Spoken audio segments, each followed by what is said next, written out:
পরিবারের সন্তান মানেই হচ্ছে একটা ব্র্যান্ড। তোমরা তো আস্তে করে তো মান সম্মান থাকবে না ভাই, জোরে কমানো দিবেন। সাইকেল দিবেন আমাদেরকে, চলবে। আপনি বাইক দিবেন, চলবে। কার দিবেন, চলবে। কিছুই দিবেন না, বলবেন এটা আসো সোনামণি, তাও চলবে। আপনি আমাকে ভাত দিবেন, ডাউল দিবেন, খাওয়ানি ভাই। আপনি আমারে ভাত দিবেন, গোস্ত দিবেন, খাওয়ানি ভাই।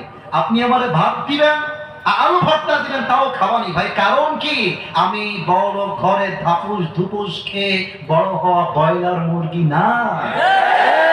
আমি মধ্যবিত্ত পরিবারের সন্তান।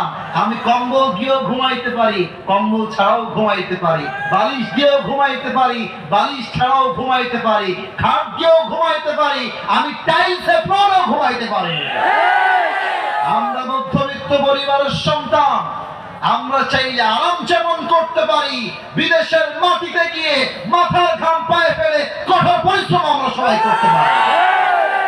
আমি যেহেতু মধ্যবিত্ত পরিবারের সন্তান, আপনিও যেহেতু মধ্যবিত্ত পরিবারের সন্তান, দিনের বাসা আছে, কার কার একটু ভালো।